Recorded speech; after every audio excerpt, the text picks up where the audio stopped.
Get our session going. Welcome to the Safety and Security and Student Conduct session. This will be the most fun session you attend all day, I promise.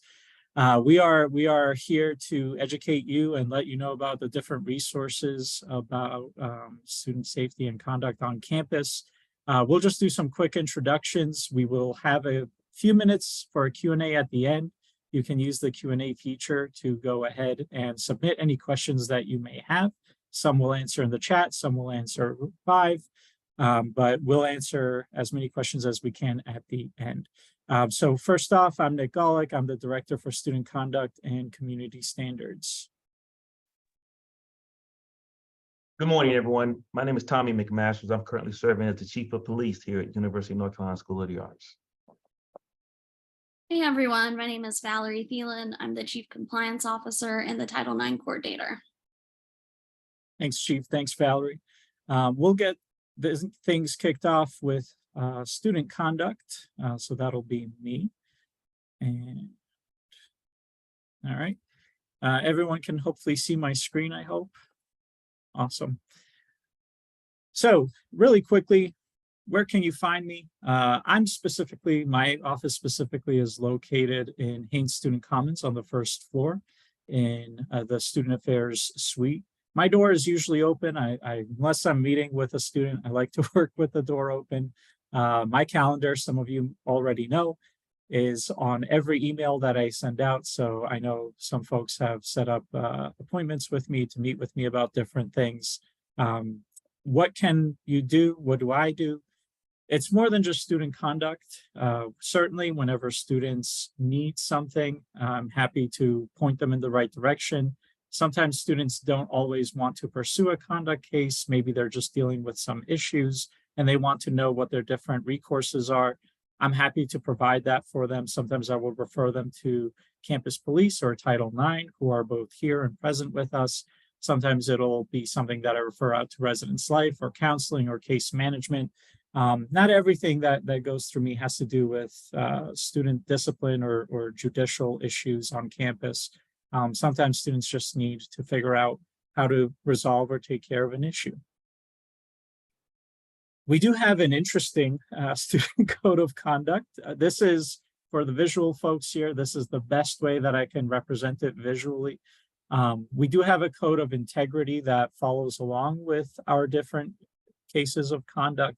At the very bottom of this pyramid are our housing, residential, and community standards infractions, which we'll go over. Then we have our student conduct minor infractions, which usually result in things like probation. And then we have conduct major infractions, which could result in suspension or dismissal from the university. Now, along that plane, we also have our academic integrity infractions and policies, and those can range from things that are minor to, again, major or dismissible offenses. So real quick, just want to go over our academic integrity policy. I know, folks, if you're coming here on merit and you're not going to be caught cheating or doing anything. During the pandemic, we certainly had some, I like to call them Ocean's 11 level escapades, people trying to pull off very, very intricate ways of cheating, and we caught most of them. So please, I encourage you, please do not try to cheat on any exams or do anything here. Certainly, ChatGPT is a big thing nowadays. We have ways of figuring out if your papers are written by artificial intelligence. I encourage you to please just put in the work yourself. So we have what are called separable violations. These can be a second instance of a non-separable violation. Perhaps you had a substitute take an exam for you. I know it's competitive here, please don't destroy or obstruct each other's work. Please work as a team. We're all here to lift each other up, not bring each other down. Organizing or facilitating a collective act of plagiarism or cheating. This is more applicable to our grad students who might be here, but violating research or professional ethics. And then, of course, any violation involving potential criminal activity could result in your dismissal. Now, non-separable violations are most first-time violations of the academic integrity policy. Those usually result in professors having you rewrite a paper, retake an exam, or perhaps just giving you a 0 for that particular assignment. We also have for our residential students housing policy infractions, and these are just some examples. We have, of course, a lot more in the handbook. These are some of the most common ones. We do have an emotional support animal as well as a service animal policy on our campus. So any requests for those would go through our Office of Learning Resources. They are the clearinghouse for approving those animals. Failing a room inspection, we conduct health and safety checks about twice a semester, I would say, usually just to make sure that the rooms are not falling apart, they're in good condition, and especially for first year students that things are clean and you're not doing anything that you shouldn't be doing, that you're not burning the residence halls down. Excessive lockouts, we do have staff on call 24/7. So if you need them, we're certainly happy to jump in and help. But as you rack up the number of lockouts and the number of times that staff have to address situations, you may get charged with an infraction. Any fire safety violations, usually these include covering smoke detectors or anything like that, smoking in the residence halls, tampering with fire safety equipment. Those can range from something serious to less serious. So please, I encourage you to take fire safety seriously. I've been on a campus, not here, but I have been on a campus where we've had a pretty major residence hall fire. So again, please just take it seriously. Any displays of alcohol paraphernalia, whether you're 21 or not, it really doesn't matter. We don't want to encourage any unhealthy demonstrations of drinking.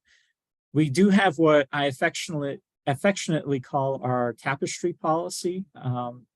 Essentially what the fire code here says is that no more than 10% of your wall can be covered. That doesn't mean we're going to walk into your room and take out a measuring tape and start making sure that you're not violating this rule. Again, it's more so to ensure that your entire wall isn't covered, and it's, again, a fire safety issue. Damages, if you punch a hole in the wall, we'll probably expect you to pay for it, unfortunately. So please keep the room in good condition, especially the walls. They can be prone to getting the paint torn off. So if you do put anything on the walls, I would encourage you to use materials that won't tear off the paint. So I know some students like to put up those LED light strips along their entire wall. I hate to break it to you, when you take those down, it usually takes the paint off with it, and we have to repaint the whole wall, which is usually a minimum of $100 per wall, depends on how large the wall is. So 4 walls in a room, that's $500 right there. Please just, again, be careful with what you do to the walls. And then room changes. We do allow room changes, but we just require that you let us know about them. Now, usually what does this result in? We give students, we're educational, so we give students a chance to correct their behavior. Restitution, again, going back to those damages, if you damage something, we'll expect you to pay for it. We could relocate you, we could suspend you out of housing, or it might result in just some campus service hours or an educational conversation. We also have residential and community standards infractions. These usually involve things like quiet hours. For high school students, sign out procedures, but here college signing out in curfew does not apply. Intervisitation is something I want to talk about briefly. We expect that college students won't be in the high school residence halls, and similarly, high school students are not allowed in college residence halls. So there's absolutely a zero tolerance for that. So please just be mindful that you might be sharing classes or common spaces with these students, but they are not under any circumstances allowed in the college residence halls, and you're not allowed in the high school residence halls. Failing to comply, essentially we expect you to follow whatever mandates and procedures are being spoken about by UNCS officials, such as campus police or residence life. And then unauthorized entry or use, really, that's more so about lending out your one card, propping doors open, We want to make sure that we keep the integrity of our campus safe and that we don't have any issues. And again, these might result in loss of privileges or an educational conversation, but usually they're pretty low level. Then we get to minor infractions. These are usually, again, more serious. If you accumulate a lot of housing or residential infractions, that could result in a minor. Low level risk, alcohol and other drugs policies or infractions. We have a whole matrix. Sometimes students ask me, well, what kind of trouble will I get in if I do this? There's always consequences, but we do post, we're a public university, we post those on our website so you can become familiar with those. We also say that being in the presence of alcohol and other drugs could potentially result in an infraction. So we expect you to remove yourself from a situation if you find yourself in one. Any theft and dishonesty infractions could result in this charge. Again, you'll see failing to comply here, depending on how egregious the behavior is. Any acts of harm fall under this as well, such as bullying or retaliation. And again, these are first instances of these, and I'll get into that in a second. But bullying, we don't take that lightly here. If there's conduct or misconduct rather that is pervasive and severe and ongoing, we will certainly look into it and have a meeting with the student to address that behavior. Any possession of a weapon, now I put an asterisk there because certain tools and pocket knives are allowed so long as the blades are shorter than 4 inches. But possession of a weapon could also be a major, as you'll see in a second. Obviously, there's a difference between a handgun and a pocket knife. Those are 2 different things.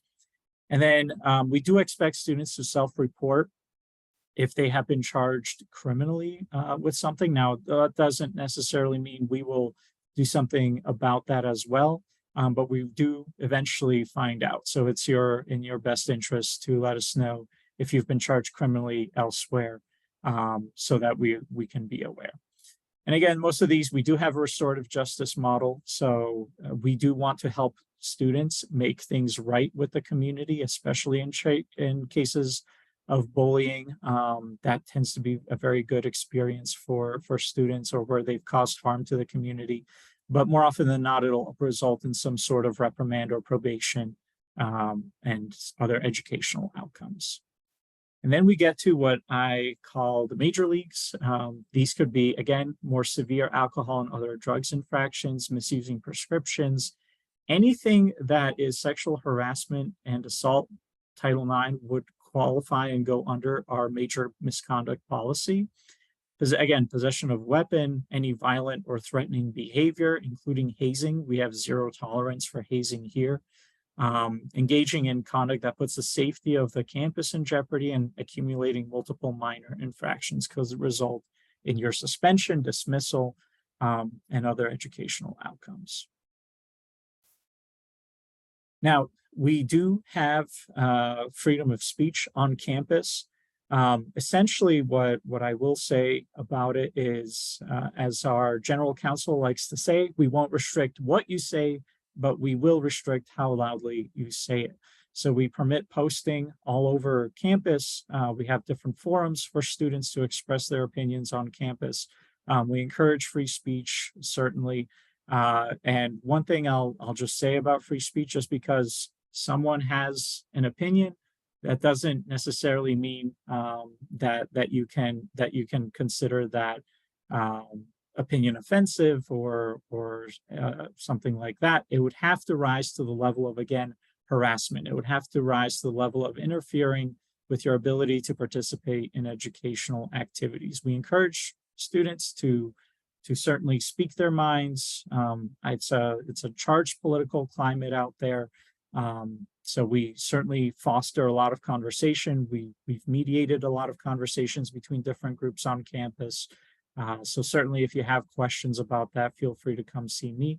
But we definitely want to encourage free speech and for people to cultivate each other's abilities here on campus. And the final thing I'll just mention is just our amnesty policy. The last thing we want to see is a student suffer some sort of injury or lifelong debilitating harm, even death, because they felt like they couldn't call for help. I'm here to tell you right now, if you call for help, we will help you. Now, this doesn't necessarily apply to other misconduct. This mostly applies to drugs and alcohol. But I want people to feel comfortable reaching out. And if you see somebody, this is Nick's kind of bystander intervention 101 right here. If you see somebody who needs help, go ahead and intervene. Go ahead and give us a call. Campus Police even has an anonymous tip line. If you're really afraid of something, give us a call. Let us know so we can go ahead and get that student some help. One funny anecdote, though, if you see an RA coming or Campus Police coming and you're walking around with a beer can, or your friend is vomiting or throwing up, at that point, it's too late for amnesty. I've had students try to call and say that qualifies as amnesty. Unfortunately, when you see someone already coming, it's too late. This is more of a serious kind of situation. Again, if you see someone who needs help, please just call us and let us know. Very easy reporting link, uncsa.edu/incident report. You can come visit me in my office. But I also encourage students to not just use this for, again, issues of conduct. Could be concerns about someone's mental health or well-being, self-harm, anything. It can be attributed or anonymous. And again, it would qualify for amnesty if you want. I'm here to tell you, though, anonymous reports don't do us that much good. Obviously, we'll try to address things as we can. But please try to put your name to it if you feel comfortable, so that we can follow up and reach out for more information if we need it. That's my contact information up there. I can be pretty easily reached all hours of the day. I'm going to stop sharing my screen and hand it off to Chief. Thank you. Thank you, Nick. So guys, I'm going to go ahead and play a video. We have so many services and moving parts at the police department that couldn't get everyone on here at the same time. So we did take the time to make a video for everyone to review. So take a moment, go ahead and turn your volume up, because the volume on this video is a little low, but go ahead and get your volume up so you can hear the video, and you can get to hear from some of the staff in the department. I'm going to start sharing my screen now.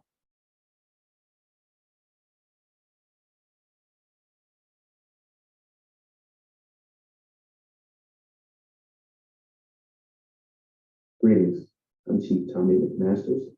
Chief, you need to share your screen. of the Public Safety Department.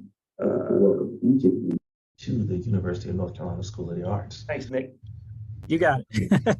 I'm Chief Tommy McMasters, and on behalf of the University of North Carolina School of the Arts Police and Public Safety Department, I would like to welcome each of you to the University of North Carolina School of the Arts. And for those who are not from North Carolina or this area, I would like to welcome you to North Carolina, and more specifically, Winston-Salem.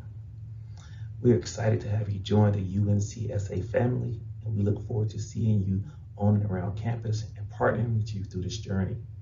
Our goal is to ensure the UNCSA family is afforded the opportunity to live, work, study, and play with the peace of mind knowing you have a competent, service-driven law enforcement entity overseeing the campus while you go through your day-to-day activities. Your police department is a nationally accredited entity comprised of a patrol division of duly sworn police officers, a communications center, a competent emergency management team, as well as a physical security technology team maintaining surveillance hardware and software throughout the campus. We foster and maintain an impeccable relationship with our external law enforcement partners to assist in maintaining the safety and security of our UNCSA family on and off campus. Law enforcement services transpire 24 hours per day, 365 days per year, including holidays. The safety of all students, faculty, staff, and visitors is our top priority.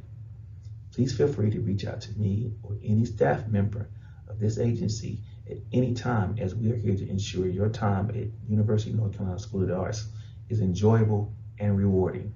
Stay safe.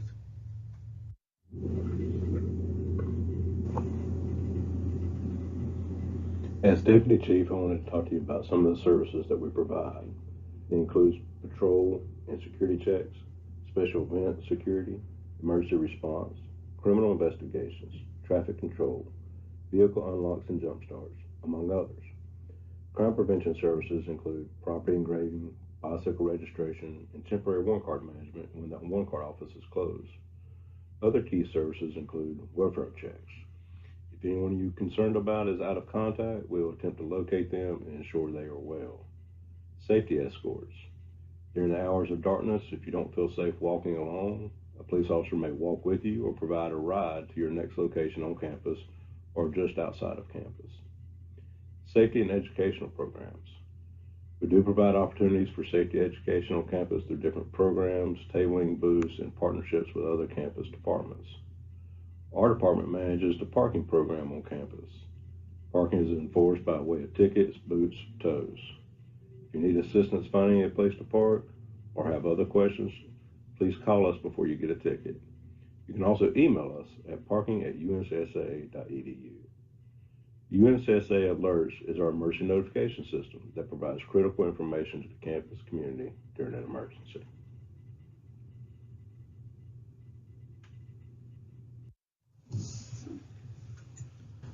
Throughout the school year, we host and take part in a number of community engagement programs. I mean, things from monthly educational displays, RAD or self-defense training, ALICE and active shooter training, and so much more.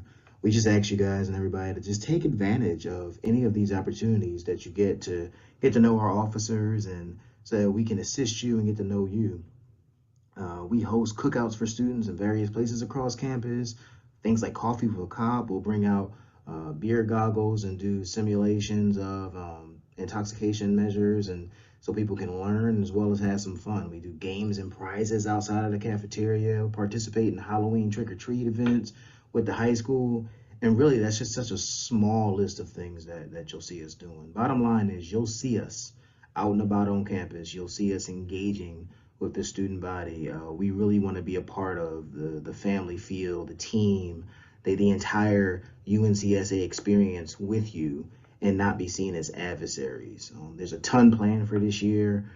On our social media sites, on our website, you'll see us advertising for that through MySA and things of that nature. Just come on out, participate, have a good time.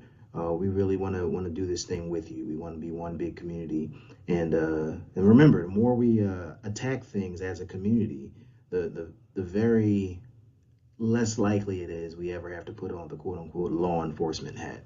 We're going to do this thing with you and enjoy life and enjoy college together. So you may have heard on the previous slide me mention ALICE training in our RAD program or self-defense program. And you may have even found yourself asking, what is that? Well, let's touch on that for a second.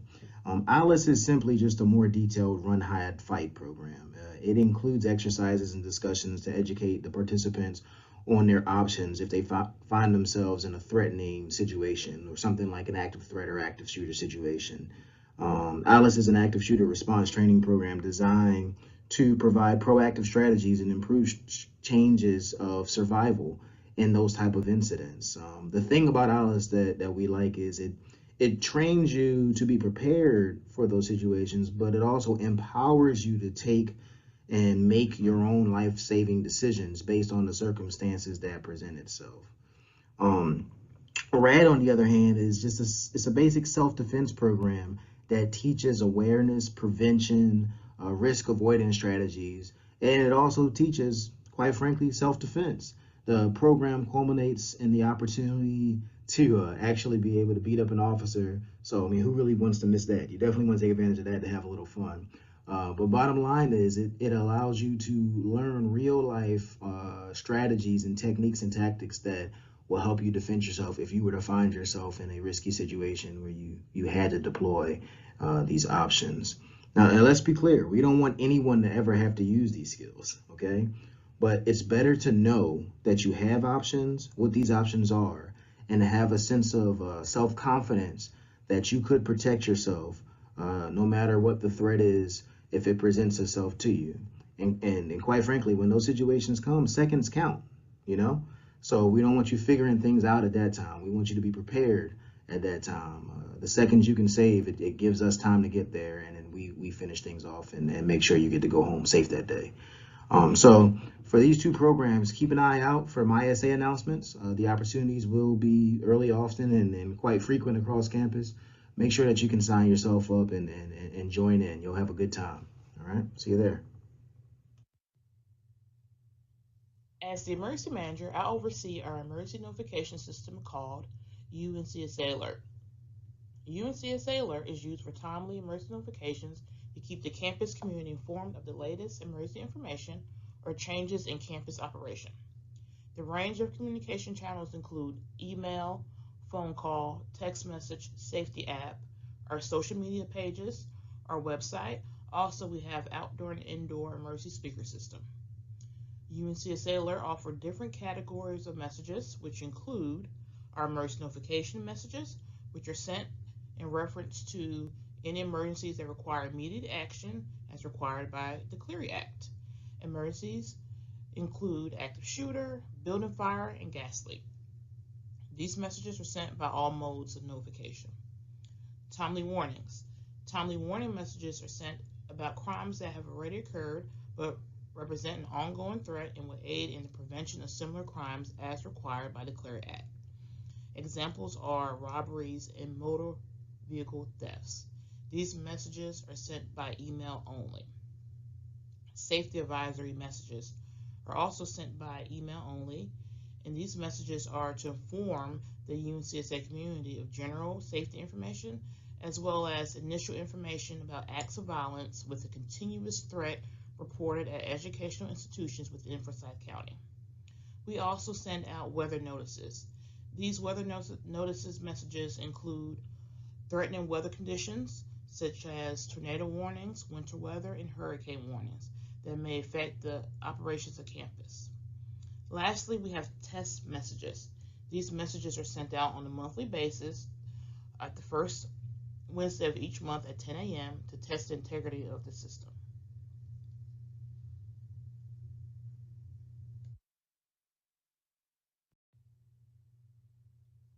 How do I sign up for UNCSA alerts? Your contact information is already in our emergency notification system, but you must access UNCSA Easy Arts web portal and use your UNCSA credentials to sign in. Select Emergency Notification tab to update your contact information to receive UNCSA alerts to your personal devices. If you have any questions, feel free to contact me using my contact information in this presentation. For more information about UNCSA alerts, scan the QR code in this presentation or enter UNCSA alert in the search bar at www.uncsa.edu.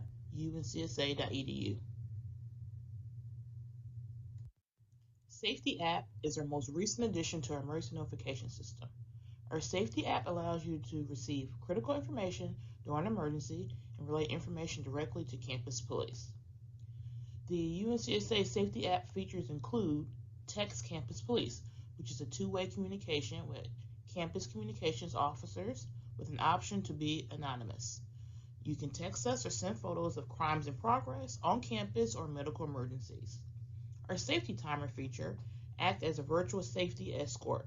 You can activate the safety timer and choose either a family member, friend, or campus police to be alerted if you don't reach your destination. Emergency Call. This feature allows you to call campus police or 911. And our campus directory and content provides content information and resources for various departments on campus. Please be aware, any crimes in progress off campus will need to be reported to local police department. Our Safety App is free to download. Just search RAVE, R-A-V-E, RAVE Guardian in the App Store and use your UNCSA email to register. For more information, scan the QR code in this presentation.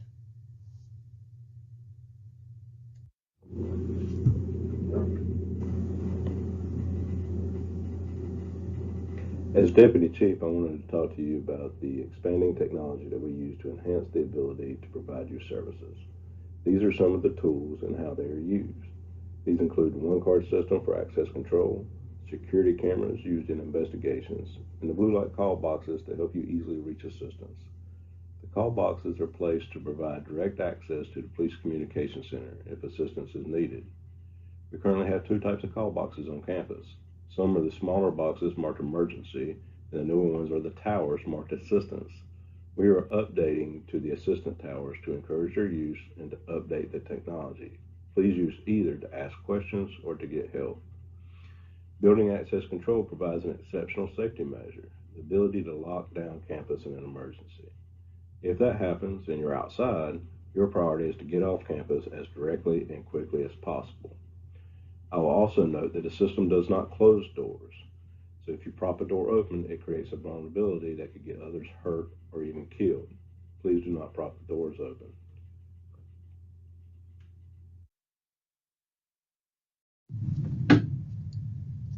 Hi, as the Detective Lieutenant, I represent the campus police department on the student support team.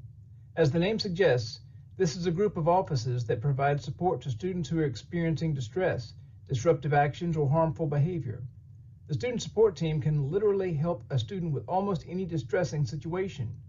So if you know a student who's experiencing an eating disorder, mental illness, domestic abuse, substance abuse, or distress in any way, please don't hesitate to report that by filling out the online form at www.uncsa.edu/incident report, or you can tell any one of the member offices about your concerns. Remember, you're not getting anyone in trouble by reporting them, you're getting them help, and your identity can most likely remain confidential.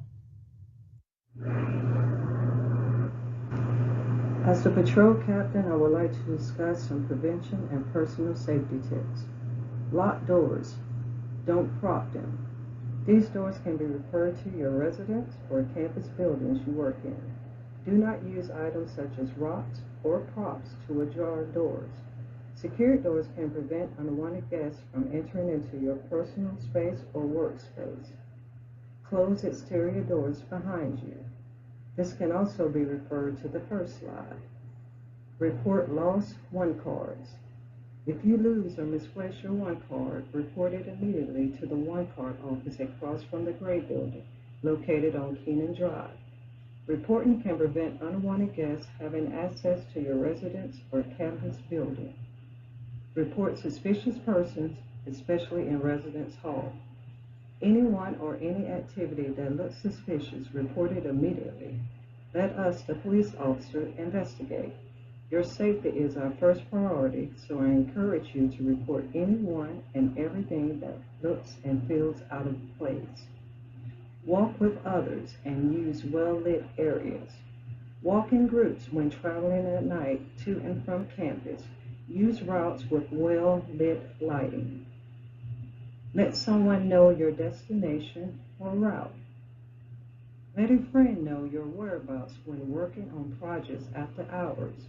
When traveling, make sure you let a friend know what route you will be taking and the location you will be traveling to. Listen to your inner voice.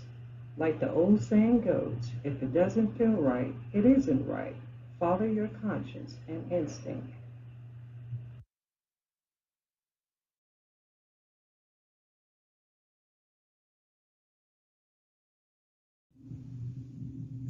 Our department manages the parking program. If you're new and you haven't heard it already, parking can be somewhat limited on our campus. However, there are enough spaces on campus to accommodate students and employees throughout the workday. Parking decals are required to park anywhere on campus. Please take the time to review campus parking rules and regulations online. All parking permits, tickets, etc. are managed online at uncsa.aimsparking.com. On the police website, you'll find the full regulations and parking zone maps. Scan the QR code for policies, pricing, and to register for your parking decal. Please note that while the primary commuter lots are Lot B and Lot R, which are the yellow blocks on the map, they do fill up quickly. The alternative is the overflow lot, Lot N, which is the pink and yellow striped lot on the bottom left corner of the map.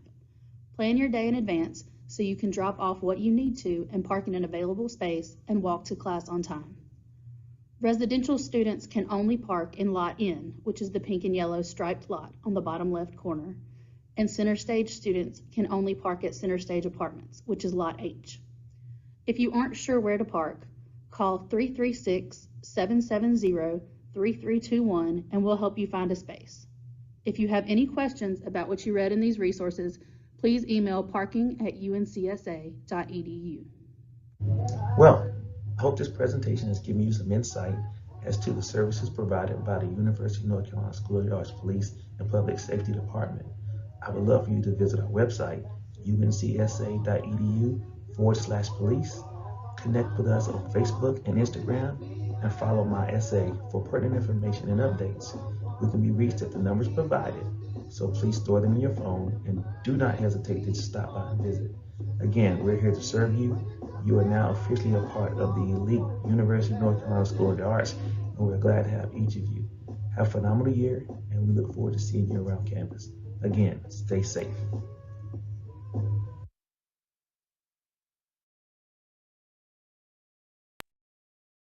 Thank you, Chief. I will now hand it over to Valerie Thielen, our Title IX Compliance Director. So Valerie, take it away.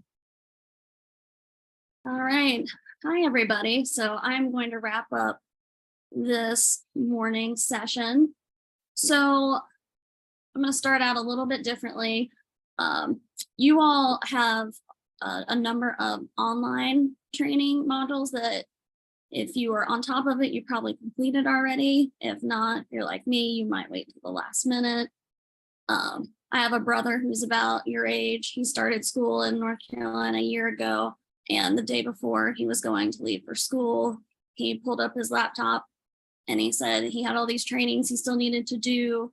And he thought I could help them with it because he's not sure what I do, but it had Title IX in it. So he tried to get me to do his online sessions for him. I did not. He definitely needed to do them himself. But I understand that you all are busy.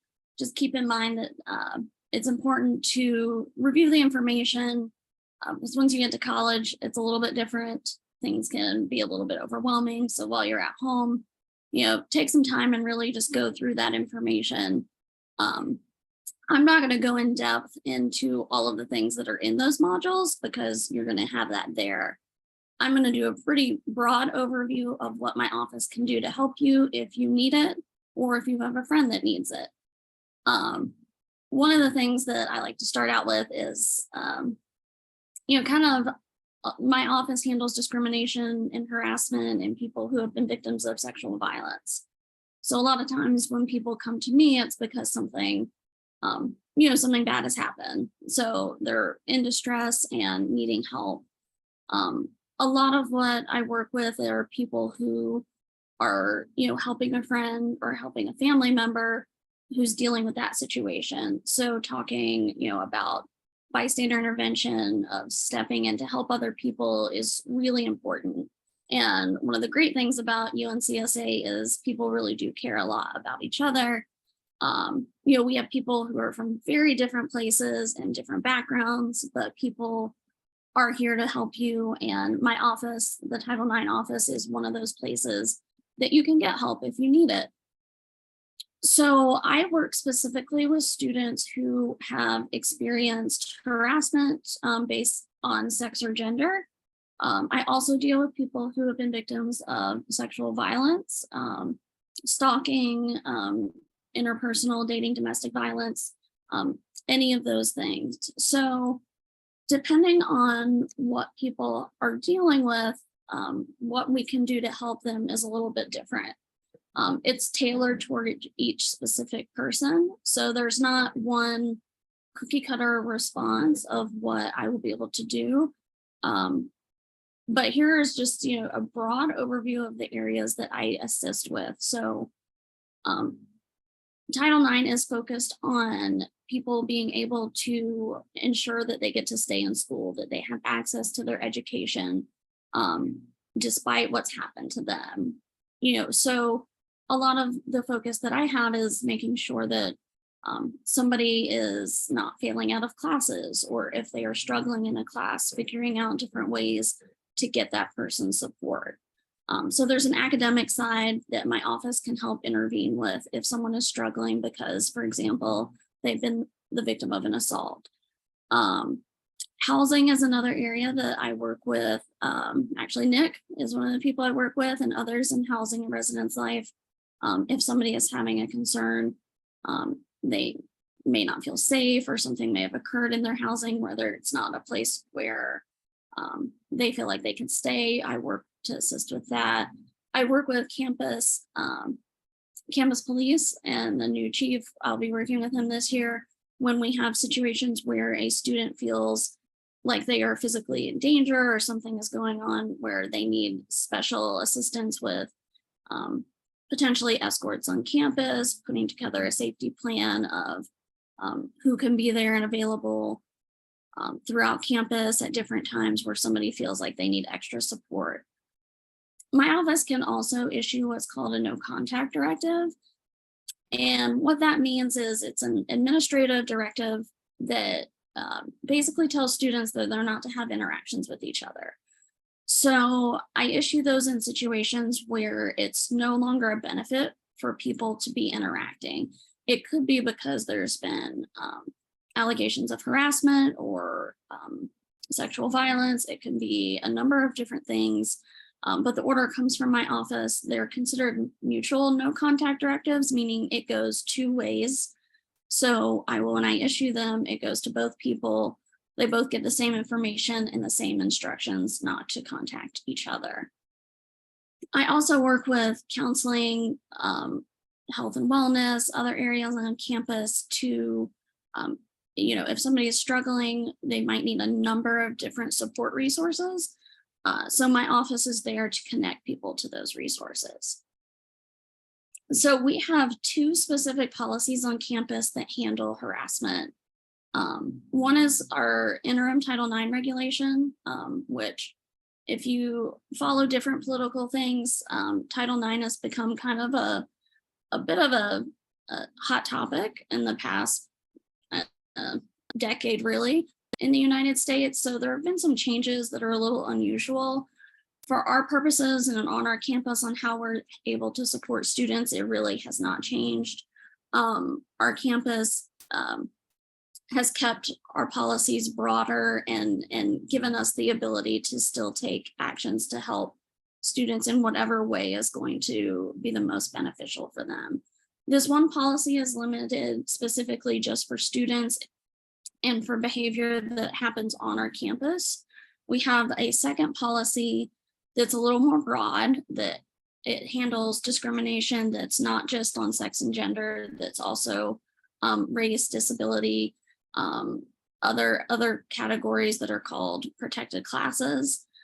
This policy is also a little bit more broad because it applies to students.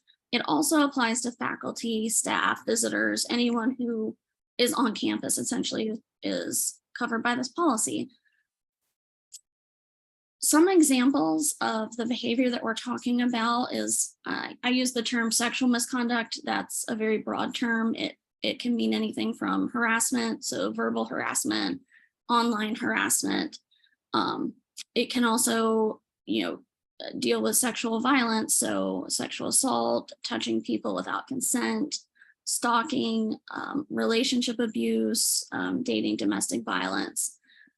It's a whole broad category of different things.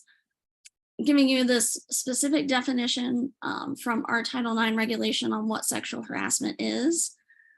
There are really two different types of harassment, and then sexual assault are what's covered under harassment. These are very wordy. I'm giving them to you because based on federal laws, we have to give you the specific definition.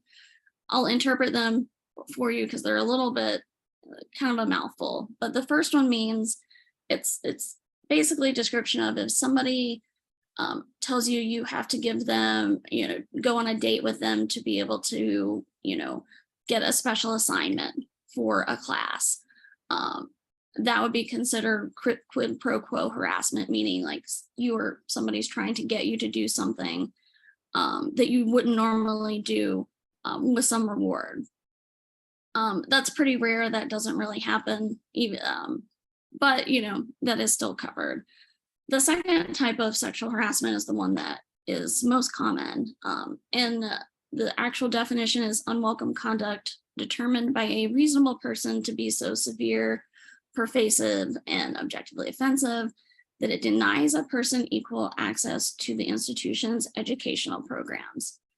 So that is a very long way of saying that if somebody is coming to you and engaging and like, you know, saying things to you and it's so bad and it's happening, you know, more than once, and someone like me or another person on campus will look at that and be like, yeah, I can't even go to class with that anymore because that person's behavior is so disruptive. It's like so offensive. And it's on the basis of somebody's sex or gender. It has to do with either harassment or discrimination and it's extremely disruptive to my ability to go to school. That's what sexual harassment is based under our policies. So it can be a little bit difficult if you're in a situation to figure out, you know, oh, is what I'm dealing with harassment? You know, what am I actually supposed to do? You don't really need to worry about that. You know, part of what we want you to do is just feel comfortable coming to reach out to someone, and ultimately anything that deals with sex or gender based harassment or discrimination is going to come to my office. But there's multiple ways to report. You can go directly to me. You can talk to somebody on faculty or staff. There's an online reporting form. Our website, Safe at UNCSA, has a link to the reporting form. There's a pretty detailed description on what will happen once you do submit a report. You can go to faculty and staff on campus, but on our campus, anyone who is an employee has to report sexual harassment or discrimination to my office. So if you do go talk to somebody, that's fine. They are going to be required to report. And, you know, we want you to know that you're not alone. So regardless of what's happened, we are here to get you support resources. And that's the reason that staff and faculty have to report. The process is private. So once the information is reported to the Title IX office, no one's going to ever be publicly discussing cases, commenting. If somebody asked about somebody else's situation, no one is disclosing that information. If somebody has been a victim of harassment or assault, the last thing that they need is, you know, other people being involved with that situation. So the process is designed for you to be able to take control and decide what happens next.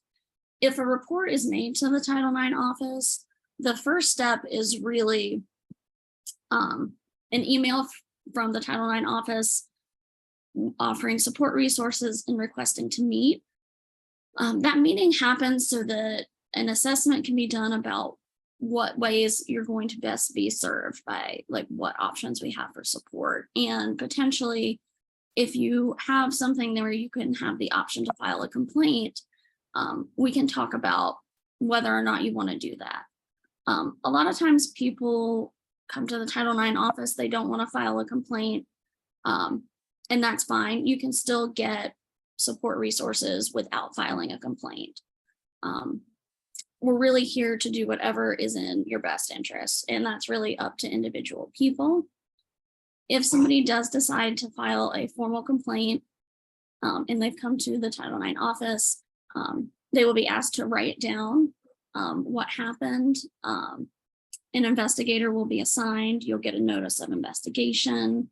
The investigator will interview the individuals involved and any witnesses, collect evidence, and write a report. And then that report goes to the Office of Student Conduct. So Nick will be the person who would facilitate the hearing. You know, the outcomes, Nick mentioned this briefly, the outcomes for an infraction of one of the either the Title IX policy or harassment policy, they're all considered majors. So potentially someone could be looking at suspension or expulsion. In cases of sexual violence, that's really the kind of minimum of what would happen if somebody was found responsible for violating those policies. There can be some educational outcomes. for things that do not involve sexual violence, we do have some options for restorative justice or mediation, informal resolutions, if that's what people would prefer. There can be different circumstances where that's not appropriate though. And so it depends on what the individuals are looking for. So my office is on the second floor of the library, so across from that big open space. So feel free to reach out if you have any questions. My contact information is here. And make sure you get your modules done this summer before you get to campus. It'll make it easier for you and make sure that you get started on the right foot here. All right, Nick, I will turn it back to you. Great. Thank you so much, Valerie, for sharing that presentation. We did have a few Q&A. We have about 5 minutes to do a little bit of Q&A. So if folks have any questions, please feel free to put them in the box. Some that were put in involved command strips and how to put things on walls. I did answer that question if folks would like to see it. Typically, we charge about $10 to $25 per tear. So there are some different ways for students to put things up on walls. Whether or not you do so, it's at your own risk. We can't officially recommend anything, but folks have had some success with command strips if they're removed very carefully, or things like poster putty. Valerie, we have a question in the chat for you. Would you like to field that one? Sure. So the question is about how the institution handles sexual assault and if it's taken seriously at the school. And there's a concern that there have been other campuses that have had issues with dealing with sexual assault cases and that people did not feel supported. So on our campus, I can say that it is taken very seriously. One of the things I will say is, like I mentioned this a couple times in my presentation, is when somebody is a sexual assault victim, the Title IX process is designed to give that person the driver's seat in what happens next. So sometimes people who have been assaulted do not want to go through a formal disciplinary process to hold the other person who harmed them accountable. So as a school, and because the Title IX office is not the criminal justice system, it's a separate process. Our focus is on the educational side for that person who is the victim. And it's about giving that person control on what they want to do. If that person who is a sexual assault victim wants to move forward with a complaint against the person who's harmed them, we will absolutely support them. We have a very good process. We have policies. We have the ability to support a student who wants to go that route. And we have no problem holding students accountable when someone has harmed somebody else. There are times when somebody, if somebody has harmed somebody else in that way, they're probably not somebody who should be on our campus, frankly. And there are times where students, are no longer on our campus because of that reason.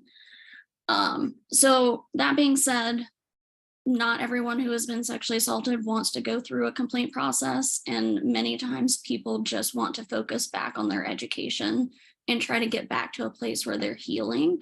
So, there can be times where someone comes to the Title IX office and, they don't want to move forward with a process of investigation. They don't want to go through a hearing, and they just want resources for support. And so we are always going to respect that person's wishes. And so that's why I talk a lot about our being part of the community. And, I think it can be very difficult for other friends or family members to see someone go through that.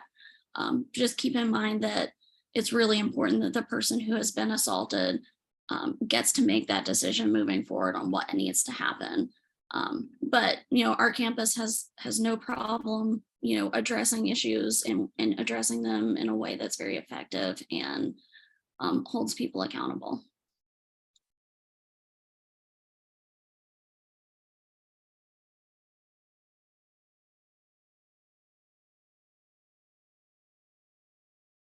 All right, we have a question about free speech and when does it cross the line into hate speech? So again, that would, Valerie spoke about protected classes a little bit earlier and how they're relevant to Title IX.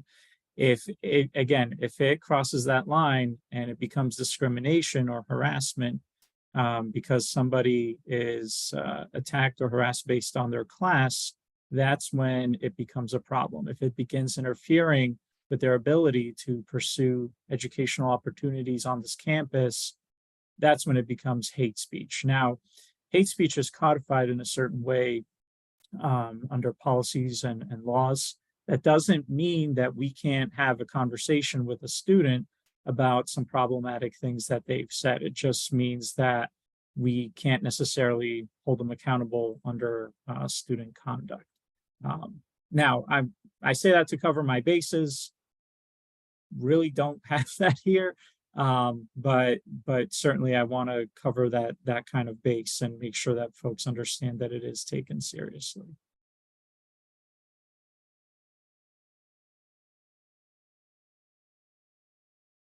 Valerie, we have another question in the chat. I'm not sure that we're able to answer it. I don't know if we. What do you think? Yeah, so the question is just about reporting rates of sexual assault on campus. So we have to publish every year what's called the annual safety and security report. It's published annually, and that has all of the things that fall under criminal violations that have been reported to the campus. Are in that report. So there's like a detailed report of specific things. And so sexual assault cases that occur on campus would be there. We also have a daily log of reports that go into campus police. I think the question is, I think maybe part of the question is just, do students feel comfortable reporting? And I don't really think we have a way to answer that other than we have lots of different entry points for students to come and get assistance. We want people to feel comfortable coming forward and knowing that if something does happen, that we will, maintain your privacy as much as possible. We don't disclose things unless absolutely necessary to the folks on campus who are there to help you. We don't publicly disclose cases, and we're not going to discuss them publicly. So I think part of that is where that question is coming from, but feel free to clarify. So we are actually at time. We do have Chief. Are you still around? I know you're new to UNCSA. We did get a question about how the crime is outside of campus. I'm not sure if you feel comfortable answering that, or if this is a good time to plug how we send notifications to students, timely notifications if there are any issues surrounding our campus. And Sure. Yeah, Nick, that'll be our last question for no session. worries at all. The crime around campus is I would say is synonymous to every other place, to be honest with you. It's all about the diligency and how you look, situation awareness. You're looking at your surroundings. If you're traveling during the day, most nefarious activity transpires in the wee hours of the night. So, and obviously that's when our students should be inside. So as far as crime for our students that, the community that we're serving right now, it should be, nil at best. The area is, again, it's not a high crime area where we are. We're in a very good area. We're stationed less than 1.5 miles from the police department. We're in an area where external law enforcement is going in and out daily. Of course, our officers are patrolling internally and externally on the campus. So it's a very safe space. I truly like to say, although I'm new to UNC School of the Arts, I'm not new to Winston-Salem. I started my career here after 13 years of law enforcement right here in this area. My first beat as a police officer was in this area. So I can definitely speak intelligently about this area and the crime in this area. And it's a very good space. It's an excellent space. And I truthfully can say that, in my personal opinion, UNC School of the Arts is the safest place in Winston-Salem. So I can clearly say that, provided, students follow the guidelines that Nick has laid out. They stay in contact with Ms. Thielen and do what she tells you to do. And of course, stay in contact with the police department. Again, the apps are available. Just go to our website. The instructions are there. And if you have any issues getting on those apps, call us 336-770-3321, and we'll be glad to walk you through it. But it's very user-friendly. Nick, I hope that answered that for you. I think so. I've lived in this area for 7 years, so I totally agree with you. All right, everyone. That does it for our session. So we went a couple of minutes over, but I appreciate everybody being with us today. If you have any further questions, we've all shared our contact information with you all, and we look forward to seeing you on Moving Day in the fall. Take care.